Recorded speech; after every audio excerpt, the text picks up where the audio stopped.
Welcome back to the channel. मैं हूं आपका दोस्त और होस्ट प्रिंस, और आज की इस वीडियो में हम लोग एसीएन चैप्टर 1 के पार्ट 8 को देखने वाले हैं, जहां पे हम लोग पढ़ने वाले हैं। आज हमारा जो टॉपिक होगा वो होगा इंटरनेट प्रोटोकॉल। हालांकि नोट्स के फॉर्मेट में अगर देखा जाए तो ये चैप्टर नंबर 1 का पार्ट 2 है, मतलब नोट्स का पार्ट 2 है, जो मैंने ऑलरेडी ऐप पे अपलोड किया हुआ, जाके आप देख सकते हैं। बट अगर हम वीडियोज़ की बात करें तो चैप्टर 1 का पार्ट नंबर 8 चल रहा है अभी। पार्ट नंबर 7 तक मैंने ऑलरेडी वीडियोज़ अपलोड कर चुके हैं। आप अगर चैनल पे जाएंगे आपको प्लेलिस्ट मिलेगी, आपको उस पूरे प्लेलिस्ट को फॉलो करना है, बिकॉज प्लेलिस्ट में मैं बहुत डिटेल्ड में नोट्स प्लस वीडियोस डाल रहा हूँ। बिकॉज नोट्स बहुत इंपॉर्टेंट है आपके लिए, उसके साथ साथ वीडियोस भी बहुत इंपॉर्टेंट है, ताकि आपको हर एक चीज़ समझ में आए। अगर आप चाहते हैं, जैसे मैं इलेक्टिव सब्जेक्ट आपको यहाँ पे पढ़ाता हूँ फ्री ऑफ कॉस्ट, वैसे अगर आप चाहते हैं कि ऑल सब्जेक्ट के लाइव लेक्चर्स को लेना, तो हमारी एक कंप्लीट लाइव क्लास की कोर्स है जिसमें आपको ऑल सब्जेक्ट्स मिलते हैं, आप वो ज्वाइन कर सकते हैं। आज का जो हमारा टॉपिक होने वाला है वो होने वाला है internet protocol. Right, internet protocol का मतलब एग्जैक्टली क्या होता है। सबसे पहले हम लोग समझते हैं इंटरनेट और प्रोटोकॉल। इंटरनेट वर्ड से आप पहले भी अवेयर हैं, जहाँ पे आपका कम्युनिकेशन होता है। प्रोटोकॉल को मैं समझाता हूँ। प्रोटोकॉल का सिंपल मतलब होता है rules, set of rules. Right, जब भी हम किसी भी काम को करते हैं, चाहे अगर आप स्कूल कॉलेज भी जा रहे हैं, you have some rules, right, कि आपको एक स्पेसिफिक टाइम पे आना है, स्पेसिफिक टाइम पे जाना है, एक स्पेसिफिक टाइम पे आपका लंच होता है, हर एक पीरियड होता है।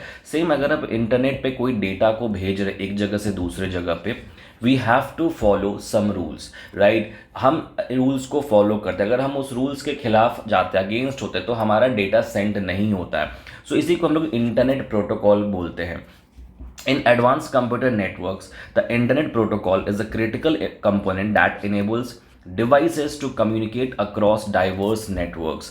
Right? इससे हम जितने भी devices है उसके साथ communicate कर सकते हैं। It is the foundation of the internet, responsible for addressing, routing and delivering packets of data from a source to destination. Simple मतलब ये होता है कि जो भी हम डेटा भेज रहे हैं from source to destination, इसमें हमारे इंटरनेट प्रोटोकॉल का एक बहुत बड़ा हाथ होता है। जैसे कि डेटा को कैसे भेजा जाएगा, राउट कैसे किया जाएगा, पैकेट्स कैसे डिलीवर होंगे, ये सब इंटरनेट प्रोटोकॉल के अंदर आता है। Internet protocol determines the best path for data to travel from the source to destination. ये मैंने आपको ऑलरेडी बता दिया। ठीक है, अब देखो इंटरनेट प्रोटोकॉल मैंने, जैसे हम लेयर्स की बात करते हैं तो बहुत सारे लेयर्स हमारे पास होते हैं। अगर आप सेंडर से रिसीवर में जाएंगे, जैसे हम यहाँ से यहाँ अगर फिजिकल लेयर से एप्लीकेशन लेयर तक पहुँचते हैं, आप सबने OSI मॉडल में पढ़ा ही होगा, physical layer, data link layer, network, transport, session, presentation, application. So इसमें हमारे पास IP जो होता है वो नेटवर्क लेयर में जनरली हमारा IP इंटरनेट प्रोटोकॉल होता है। अब इंटरनेट प्रोटोकॉल के कुछ की कंपोनेंट्स भी हैं, जैसे IP एड्रेसिंग है। IP एड्रेसिंग का मतलब होता है कि हर एक डिवाइस की अपनी एक यूनिक एड्रेस को हम IP एड्रेस कहते हैं। और जनरली IP एड्रेस जो होती है वो दो पार्ट्स में डिवाइड होती है। दो अलग अलग टाइप के IP एड्रेस हैं, एक IPv4 है और नया न्यू वर्जन जो है IPv6 है। अब IPv4 IPv6 का मतलब बहुत सिंपल है कि जैसे हम जो IPv4 है दैट मीन्स कि ये एड्रेस को स्टोर करता है, और IPv6 भी एड्रेस को स्टोर करता है। मतलब कि हम IPv4 में एक n नंबर ऑफ एड्रेसेस को रख सकते हैं। अब वो n नंबर का मतलब क्या होता है कि 32 बिट का अगर एड्रेस है तो 2 raised to 32 बिट का एड्रेसेस यहाँ पे जनरेट होगा। मतलब 2 raised to 32 bit, 32 number of devices यहाँ पे हम यूज़ कर सकते हैं। बट जैसे जैसे डिवाइसेस बढ़ रहे हैं वैसे वैसे हमें ज़्यादा ज़रूरत है, तो हमने IPv6 को लॉन्च किया, जिसमें 128 बिट एड्रेस, मतलब 2 raised to 128 तक हमारा डिवाइसेस कनेक्ट हो सकता है।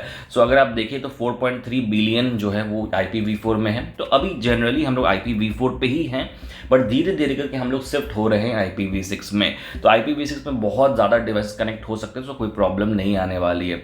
सो ये होता है आपका बेसिक्स ऑफ IP लेयर या IP इंटरनेट प्रोटोकॉल आप कह सकते हैं।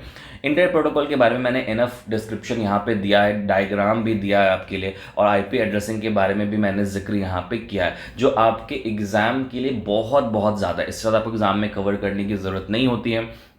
बट IP से रिलेटेड और भी हमारे पास टॉपिक्स होते हैं जिसको आपको ध्यान रखना होता है। जैसे हमारा नेक्स्ट टॉपिक जो है वो है डेटाग्राम फॉर्मेट। राइट, जैसे डेटाग्राम का मतलब क्या होता है, सबसे पहले हम लोग इसको समझते हैं कि डेटा, राइट, डेटा का मतलब आप सबको पता है कि जो हम इंफॉर्मेशन सेंड कर रहे हैं from sender to receiver.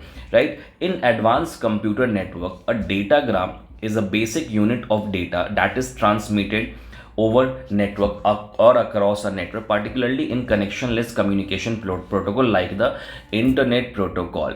So datagram का मतलब होता है, डेटाग्राम एक डेटा का ही बेसिक यूनिट होता है जिसको हम लोग नेटवर्क के थ्रू भेजते हैं फ्रॉम सेंडर टू रिसीवर.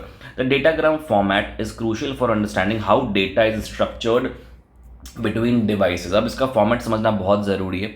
तो जनरली इसके फॉर्मेट में दो चीज़ें होती हैं जनरली, एक है हेडर, एक है पेलोड. अब ये बहुत इंपॉर्टेंट है क्योंकि एग्जाम में या एक्सटर्नल में कई बार ऐसे सवाल आपसे पूछे जाते हैं कि बताओ डिफाइन डेटाग्राम, डेटाग्राम क्या होता है, और डेटाग्राम का स्ट्रक्चर बहुत इंपॉर्टेंट है. तो अगर 2 नंबर के लिए क्वेश्चन आएगा, 2 मार्क्स के लिए क्वेश्चन आएगा डिफाइन डेटाग्राम, तो आप वहाँ पे ये पॉइंट ज़रूर लिखेंगे कि डेटाग्राम के 2 पार्ट्स होते हैं, एक है हेडर, एक है पेलोड. हेडर का मतलब क्या होता है, हेडर में हमारी कंट्रोल इन्फॉर्मेशंस होती हैं.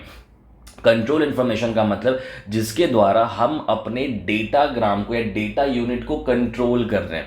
कंट्रोल का मतलब क्या हो, जैसे वहाँ पे सोर्स का एड्रेस होगा, डेस्टिनेशन का एड्रेस होगा, हमें कहाँ भेजना है, हमारा मेटा डेटा क्या, मतलब डेटा अबाउट डेटा हमारा क्या है, इन्फॉर्मेशन अबाउट इन्फॉर्मेशन क्या है, ये सारी चीज़ें हमारे हेडर के अंदर होती हैं.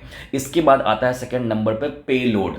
पेलोड का मतलब क्या है, इसमें हमारी एक्चुअल डेटा होती है जो हम भेज रहे हैं, contents the actual data that is being transmitted. जो डेटा ट्रांसफर किया जा रहा है वो यहाँ पे होती है, जिसमें जनरली हम लोग डेटा फील्ड के नाम से जानते हैं. मैं यहाँ पे इसको इरेज करके दिखाता हूँ, देखो यहाँ पे लिखा है ना डेटा फील्ड, तो डेटा फील्ड के नाम से जानते हैं. सो ये डेटाग्राम का जो फॉर्मेट है ये बहुत बहुत इंपॉर्टेंट होता है.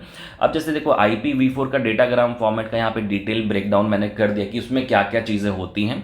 तो IPv4 datagram has a specific structure consisting of a fix size header. इसकी फिक्स साइज हेडर होती है 20 बाइट्स की, और वेरिएबल साइज पेलोड, मतलब डेटा का साइज जो होता है वो वेरिएबल हो सकता है. यहाँ पे क्या क्या मेन पॉइंट्स हैं IPv4 डेटाग्राम में. सबसे पहले वर्जन 4 बिट का वर्जन है, हेडर लेंथ है 4 बिट्स का, टाइप्स ऑफ सर्विस 8 बिट्स हैं, टोटल लेंथ 16 बिट है, आइडेंटिफिकेशन 16 बिट, मतलब एक यूनिक आइडेंटिफायर होती है जो हर एक डेटाग्राम को असाइन की जाती है. फ्लैग्स यहाँ पे 3 बिट्स के फ्लैग हैं, अलग अलग प्रॉब्लम सॉल्व करते हैं. फ्रैगमेंट ऑफसेट है, मतलब ऑफसेट का मतलब ये होता है कि जो फ्रैगमेंट की ओरिजिनल पोजीशन को दिखाएगा, राइट, जो ओरिजिनल हमारा डेटाग्राम है उसके पोजीशन को दिखाएगा. टीटीएल बोलते हैं हम लोग टाइम टू लिव, जो कि 8 बिट का होता है यहाँ पे. इसका मतलब limits the datagram life span, ये डेटाग्राम के लाइफ स्पैन को लिमिट करता है. Each router that forwards the datagram decreases the TTL by 1. If TTL reaches 0 the datagram is discarded, तो उसको डिस्कार्ड कर दिया जाएगा. यहाँ पे बहुत सारी चीज़ें होती है, हालांकि इतना इंपॉर्टेंट आपके एग्जाम के लिए है नहीं, टू बी वेरी ऑनेस्ट. यहाँ पे आपको 7 to 8 पॉइंट्स अगर आपने याद कर लिए तो आपको इतने पॉइंट्स याद करने की ज़रूरत ही नहीं है, क्योंकि ये मैंने एक्स्ट्रा पॉइंट्स डाले. हर बार मैं उन पॉइंट्स को यहाँ पे लेता हूँ जो आपको आसानी से याद हो जाए. मान लेते हैं कि आपको स्टार्टिंग के पॉइंट्स याद नहीं हो रहे, बट आप इसके बाद देखोगे ये बहुत इजी पॉइंट है. सोर्स IP एड्रेस, यहाँ पे हमारे सोर्स का IP होता है. डेस्टिनेशन IP एड्रेस, यहाँ पे पेलोड वेरिएबल है, ये सब इजी पॉइंट्स, तो इन सब पे आप ज़्यादा फोकस कर सकते हैं. इसलिए मैं हमेशा एक्स्ट्रा पॉइंट्स को देता हूँ, but I never suggest you to learn all the 15 points. I never suggest. आपके लिए 8 point is more than enough. 8 point से ज़्यादा आपको याद करने की ज़रूरत बिल्कुल भी नहीं है, 8 पॉइंट काफ़ी हैं, ठीक है. इसके बाद हमारे पास यहाँ पे होता है कि हम किस तरीके से डेटाग्राम में ट्रांसमिशन करते हैं, मतलब अगर हम डेटाग्राम को भेज रहे हैं तो क्या प्रोसेस क्या है. सबसे पहले क्रिएशन होता है. The Sanders network stack creates the datagram, जो सेंडर होता है वहाँ पे डेटाग्राम को क्रिएट किया जाता है. फिर फ्रेगमेंटेशन इफ़ नेसेसरी. अब फ्रेगमेंटेशन टॉपिक अभी तक मैंने आपको पढ़ाया है नहीं वैसे, बट फ्रेगमेंटेशन का मतलब सिंपल लैंग्वेज में बता देता हूँ कि तोड़ना, ब्रेक डाउन करना, क्योंकि हर एक नेटवर्क की एक लिमिट होती है, मैक्सिमम ट्रांसमिशन यूनिट, कि एक बार में एक यूनिट में एक नेटवर्क इतना ही डेटा भेज सकता है. मान लो कि एक नेटवर्क की यूनिट है 10 GB, ठीक है, और हमारे पास फाइल है 100 GB की, तो हम उसको 10 पार्ट में डिवाइड करेंगे, उसको हम लोग फ्रेगमेंटेशन कहते हैं. इसके बाद होता है ट्रांसमिशन, जब एक्चुअल हम डेटा को ट्रांसमिट करते हैं नेटवर्क के द्वारा. फिर लास्ट में रीअसेंबली, अगर आपने फ्रेगमेंट किया तो रीअसेंबल मतलब वापस जोड़ना पड़ेगा, और उसके बाद प्रोसेस करना, मतलब डेटा जहाँ पे जा रहा है वहाँ पे स्पेसिफिक प्रोटोकॉल TCP या UDP के साथ भेजना, तो इसको हम लोग प्रोसेसिंग कहते हैं. सो ये एक ट्रांसमिशन प्रोसेस होती है. ये सब ऑप्शनल पार्ट है, ज़रूरी नहीं है एग्जाम में आएगा, बट आपके एक्सटर्नल के लिए, और अगर आपको अच्छा स्कोर करना तो एक बार पढ़ लेना ज़रूर. एक बार आप पढ़ लोगे तो याद हो जाता है आपको। क्रिएशन है, फ्रेगमेंटेशन है, ट्रांसमिशन है, रीअसेंबली है, प्रोसेसिंग है। बहुत सिंपल पॉइंट्स मैंने यहाँ पे दिए जो आपको आसानी से याद हो जाए। इसके बाद कुछ इंपॉर्टेंस है, जैसे इफिशिएंसी, इफिशिएंट होता है, स्केलेबल और फ्लेक्सिबिलिटी। याद करने वाली टॉपिक है, याद कर लेना सिंपली, राइट। तो ये it's all, this is all about the datagram format and IP addressing.